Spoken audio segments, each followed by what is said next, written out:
Good morning from WKYT News. I'm Bill Bryant. Welcome to Kentucky Newsmakers. It was an interesting primary season in Kentucky, and as the dust settles, we now see there's going to be an aggressive race in Kentucky for the U.S. Senate. Democrats haven't held a Senate seat from Kentucky since Wendell Ford's retirement in 1998. Now Democrats have nominated Lexington Mayor Jim Gray for the job, and he hopes to change that. Gray may be swimming upstream in Kentucky, where Republicans have been on a roll in statewide elections. But he is already setting out to portray Paul as distracted from Kentucky's challenges by his own political ambitions. Senator Paul says he is happy to run on his record in Washington and his service to the state. It's been a while since we've caught up with Mayor Gray on city issues in Lexington as well, including Center Point, changes on Short Street, other parts of downtown, and the move to body cameras for police. And later on in Kentucky Newsmakers, we'll hear from Senator Paul. He will appear on this program for a full interview when we can get that scheduled as well. Today, though, we welcome Democratic Senate nominee Lexington Mayor Jim Gray to Kentucky Newsmakers. And congratulations on your victory on Tuesday. Well, thanks, Bill. Thanks a lot. You far outdistanced several other Democrats who were running for the nomination. As you travel the state, what are people telling you they want in a U.S. Senator? Well, first I want to say that I really appreciate all the support that I got in this campaign, and we covered the whole state, and we won every county in the state in the primary, and that represents a lot of momentum, a lot of enthusiasm, and it's very encouraging. What I hear across the state, Bill, is what I would describe as there's a lot of economic anxiety. People are concerned about the economy, whether you're in eastern Kentucky or western Kentucky.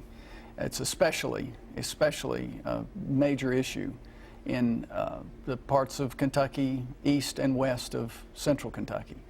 And I hear that people want the confidence that we've got an economy that's going to be thriving. And that's something I've got a lot of experience in. I've said that this race, in many respects, is about three things: jobs, jobs, and jobs. When you've got a thriving economy, then a lot of our problems can be solved. And that's what I've done all my life. I've worked to recruit companies. I've worked to recruit jobs to Kentucky. Through our family's construction business, more than 20,000 people a day walk through the plants built by Gray Construction, just here in Kentucky. And that gives me the experience. And I've got a record as Lexington's mayor of creating thousands of jobs. So what I hear from people is, we want someone who's going to represent Kentucky, put Kentucky first always. And that's exactly the commitment that I'm making as I travel this state. Does the voting pattern of Tuesday give you an idea as to how issues can differ from region to region? You carried all 120 counties, but Bernie Sanders won big in eastern Kentucky after Hillary Clinton had made some statements about the future of coal. Several Democrats have slipped on that slope of coal in recent elections. Do you think that Kentucky coal has a future, or do you think that those regions that produce it need to be looking beyond it? Well, coal is a bridge to the future. You know, we have generations of families, we have generations of regions of our state, of course, that have relied on coal for entire lifetimes. And coal miners are some of the most productive people in America. I hear this across our state. And we need to work to diversify our economy. This is something that we arguably should have been working on a long time ago. But I support a modern economy. I support infrastructure for a modern economy. This is one of the reasons that we need to really work towards supporting the SOAR initiative that was developed by former Governor Beshear and by Congressman Hal Rogers, placing high-speed internet. You know, I've built a plant recently. Our company built a plant recently in western Kentucky where high-speed internet was one of the criteria reasons that the company located. 200 jobs and influencing thousands of others. So what we know is that a diversified economy can help solve lots of problems. And we need to focus intentionally and very deliberately on this. And this is a skill set that I bring to the table because I've done it all my life. It's something that comes natural to me. You know, sometimes I say the last thing a fish can describe is water. So I had to look closely and say, you know, these are real unusual and unique skill sets that I bring to the table, having recruited plants to Kentucky, jobs to Kentucky, I used to say, before I was mayor, I'd go to these groundbreakings and these ribbon cutting ceremonies, Bill, and I'd hear politicians say, it's so great to get these 100 jobs or 200 jobs with this new manufacturing plant that's opening. And it'd go one ear and out the other for me because I was hearing it all the time. I was doing it. Well, once I became mayor of Lexington, I realized just how important a job is. And why is that? Well, a job gives purpose and meaning in life, and yes, a paycheck as well. But it gives purpose and meaning, and that's a big deal. You were reluctant to support a local minimum wage hike in Lexington, but you have said that the federal rate should go up. The presidential candidates differ on that issue as well, with Bernie Sanders calling for the $15 an hour hike. Hillary Clinton is for a more gradual increase to around $12. What do you propose, or what could you support? Well, actually, I always said I was for increasing the minimum wage. The question was, how quickly and to what extent? Now, what Lexington did was take a leadership step, and I support increasing the minimum wage. Now, I'd be willing to examine the level to which we should take it, but I support a rising minimum rate. But I recall you saying that you wanted the federal government to take the lead. Oh, I did this. think Yeah. the federal government should take the lead, absolutely, because the way it is today, it puts cities on different playing fields. And that's disadvantage. That's competitive disadvantage to cities. So I think that, yes, the appropriate place for this issue to be taken up is at the federal level. And I would be willing to take it up. I would support taking it up. You have said in your ads while running for the Senate nomination in the Democratic primary that it does not matter to you whether an idea originates from a Democrat or a Republican. If it is workable, you said that you could get on board. Given, though, the highly charged partisan atmosphere in Washington, do you think it would work if somebody goes up to Capitol Hill and talks about compromising as a way of governing? That's the way it used to be, but these days there's a lot of digging in. Well, I believe each man can make a difference. Each man and woman can make a difference, and everyone should try. Now, I don't buy into the idea that you can't work across an aisle. Right here in Lexington, I've worked with Democrats and Republicans. We worked to balance a budget. We worked to take ourselves out of a deficit. We worked to fix a fire and police pension, health insurance. We worked to solve lots of problems, and we had to work across the aisle with Democrats and Republicans. Now, that's the kind of spirit and that's the kind of attitude that the founders of our country intended. And this is exactly the way we ought to behave. And so I just don't have much patience with this notion that we can't work together. I believe we can work together. I think it's essential for the country that we work together. Now, I'm going to do all I can as a senator to advocate for that spirit of cooperation. Senator Paul makes it clear that he has some principles that he stands for, conservative positions that he takes that he believes are in line with Kentucky, reducing the debt, gun owners' rights, opposition to abortion. All might seem to be in line with Kentucky voters. Will you stake out different positions on those, or do you slightly differ? Well, I would say, well, first off, I support the Second Amendment. I support all the amendments to the Constitution itself. In terms of the debt, what I believe is, and I learned this from business, from being, at one time, our family business went through insolvency. We were broke. We had to come out of that. Now, I learned then you cannot shrink yourself to greatness. You know, if the top line doesn't change, nothing else does. You have to grow the economy. It's essential to grow the economy. Now, I know something about that. And I would argue that Senator Paul has very little experience in actually building a business and growing jobs and creating jobs. I know that from my DNA. And we've got to grow this country. This is why investing in infrastructure is so critical and so important. Every time we have had adversity in our country, whether it was the Great Depression, whether it was World War II, and after World War II, we built ourselves out of adversity. Our country, that is our history. We can't forget that because it gives us competitive advantage across the world when we are actually at work. That's why it's so important, and that's why this time is so important for America. Do you agree with him that this huge debt that faces America, though, really holds back our ability to get the economy rolling? Well, the way that yes, I've always believed, if you look at my record in the city, I believed that there's two things you have to work on all the time. That's reducing your cost basis, and that's increasing your revenues. That's the way you grow. That's the way people's incomes grow. But this is the real problem that we've got is a rising middle class today. Between 1992 and 2000, household median income went from $47,000 a year to $56,000.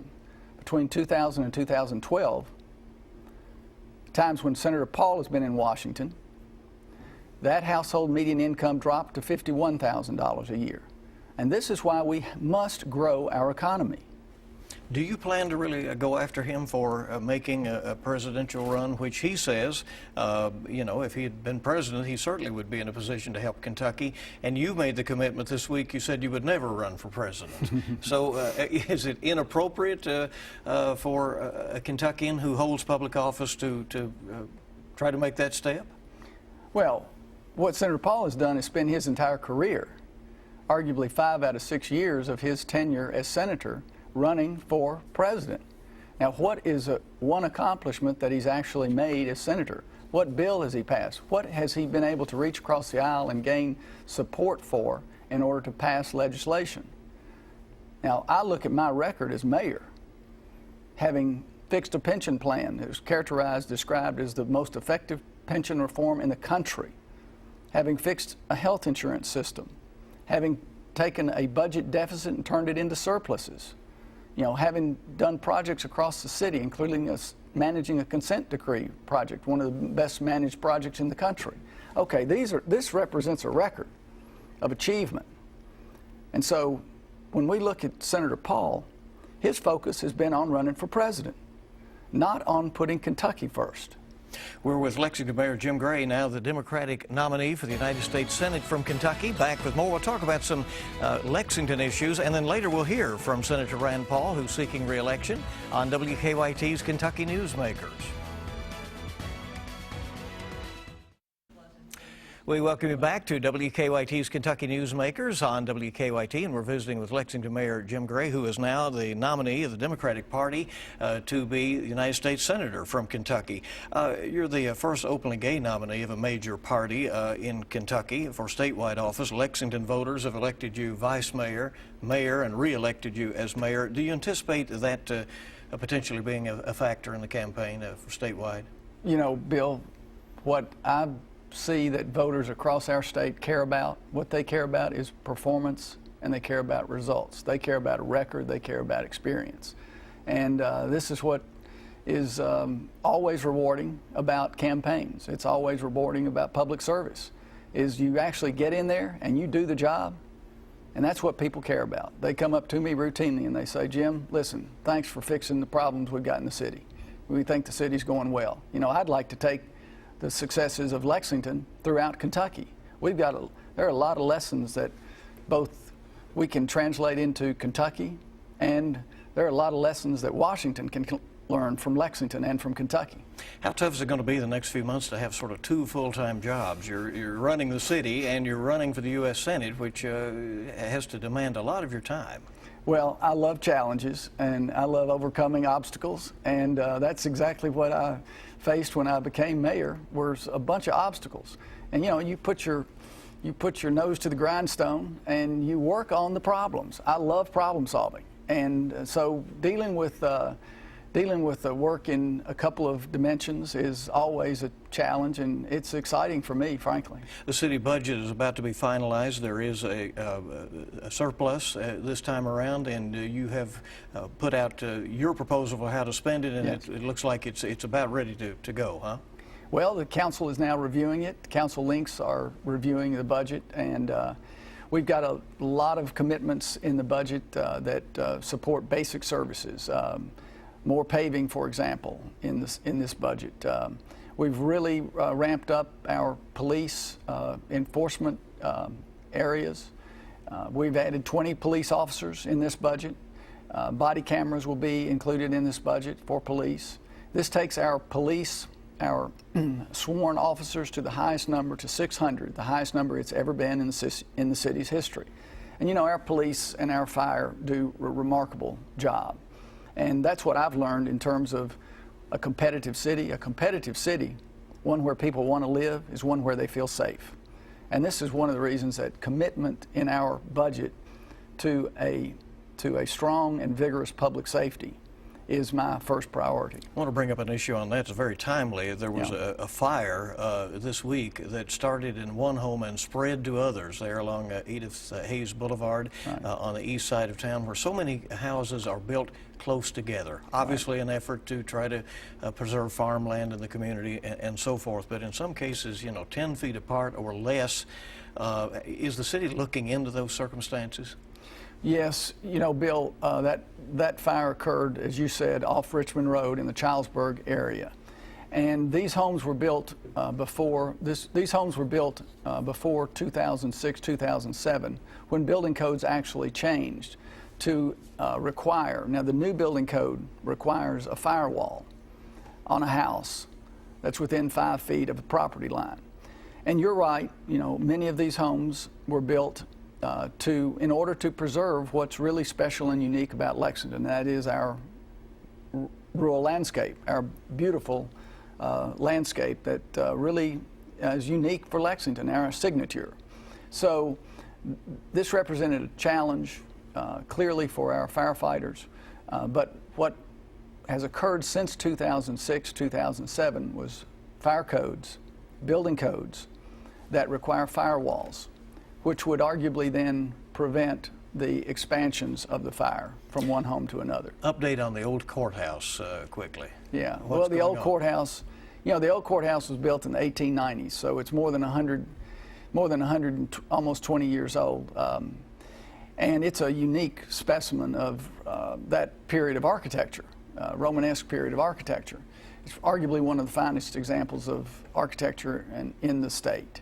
And we are committing, the city's committed to the project, and we have formed a unique public-private partnership. And we're now it will bring tenants into that facility, and we are real confident that it will become a really exciting and vibrant core for our city again.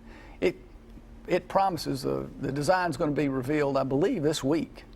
And we've been close to revealing the design, to sharing the design with the public, and it's been under work for some time. The architects and the designers have been working through the problems, but it should be revealed soon, and it's really going to be an exciting project, from what I understand. Are you as confident that things are moving in the right direction at Center Point? Well, some progress is being made. It's been a long struggle. Everyone knows that. Almost a number of years now, and what I'm hopeful for is that progress will continue. More officers will be getting body cameras, and the contract includes the money for the storage of the video, which was a concern, right? Yeah, of course. The storage of the computer-generated technology is a challenge.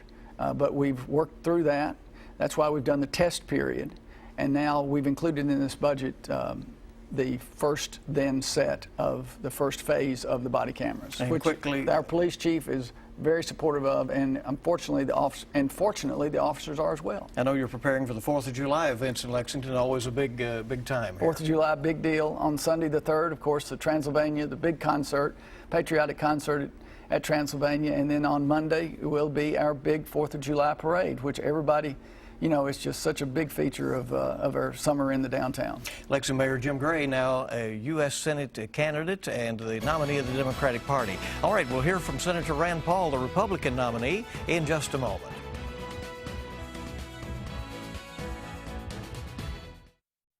Welcome back, and U.S. Senator Rand Paul talked with WKYT's Washington Bureau after the race. Were you able to give your full attention to your job during the campaign? Running for president and being a U.S. Senator was a lot of work, but I tried very hard to make sure that I never really was absent from Kentucky. I was here from Washington and Kentucky, but I've made 96% of my votes, continue to be a loud voice in Washington. I've introduced over 100 individual bills as well as 300 individual amendments. So no, I think I've done a good job of representing Kentucky, and not only that, I watched my expenditures and was able to give back $2.5 million from my office budget to the Treasury. Do you anticipate coal being a major issue in the campaign? You know, it's a big issue and bigger in certain parts of our state, but you know, eastern Kentucky and parts of western Kentucky have traditionally been coal mining communities. And when Hillary Clinton says we're going to put your coal miners out of business, we take it pretty personally. I think she disrespected Kentucky. I think she ought to apologize. And I think it's amazing the arrogance of a politician to come to our state and tell us specifically she's going to put us out of business and cost us jobs. We've lost 10,000 jobs in the coal community so far. We've lost 1,500 jobs just this quarter in the coal community, and now it's spreading to railroad jobs and other jobs. And so, no, I think she really needs to apologize, and she needs to let us know that she's going to stop the war on coal, but instead she's telling us, no, she's going to continue Barack Obama's war on coal. And it appears Donald Trump will be the Republican nominee. Do you expect that to be a factor in your race or voter turnout in Kentucky? You know, I think in my race I have a distinct voice, and people have heard my voice both on the national stage and across Kentucky. I don't think it'll change my race that much. I want to continue to be a distinct voice in the Republican Party for fiscal sanity, for balancing budgets, for opposing either Hillary Clinton or Barack Obama's regulatory onslaught that I think is stifling our job creation and our economy, and also a voice for lowering tax rates and leaving more money in Kentucky so our Kentucky jobs and businesses can thrive. And are you surprised Bernie Sanders did so well in Kentucky, particularly eastern Kentucky? What's interesting, when you look where the coal-producing counties are, he did better in those because you know, I think they're aware of how Hillary Clinton has said that she's going to put them out of business, and it doesn't go over very well. And so I think Bernie Sanders did better in those areas of the state. But I think it shows you that Hillary Clinton's got a real uphill battle in Kentucky because, like I say, we're just not happy with her disrespecting us and saying she's going to put our people out of business. Will you endorse Donald Trump for president? Would you vote for him? You know, when I ran for the presidency, early on they asked us all to sign a pledge saying we wouldn't run as a third-party candidate and that we would support the nominee. And so I'll stand by my pledge. I've always supported the Republican nominee and will, because I think, you know, even when I ran for the Senate in 2010, we had a very contested Republican primary. They said, will you do it? And I think I signed a statement then saying I would support the other person if they won and vice versa. So I think the way a party is strong enough to combat the other party is, despite your differences, you got to come together. Do you think there will be a move by Republicans to support a third-party candidate in a petition? To support A third-party candidate?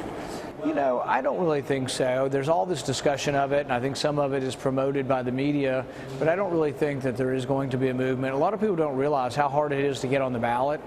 There will be at least one third party. The Libertarians typically get on the ballot, but as far as an independent getting on the ballot, it's not easy. Getting the signatures necessary to get on and all the deadlines, not to mention the fact that in 12 states, I think, there's something called a sore loser law.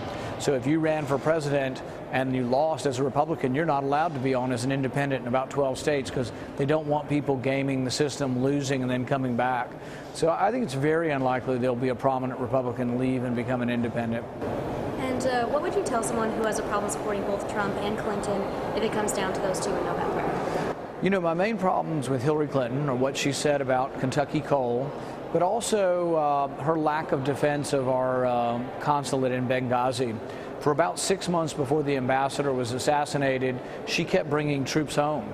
She brought special forces home for about 6 months, and she left them unprotected. Even when the ambassador was pleading and saying, we'll be overrun if you remove these forces, she went ahead and removed them. I also think by putting her email on a private server, she left national secrets dangling out there for our enemies to see.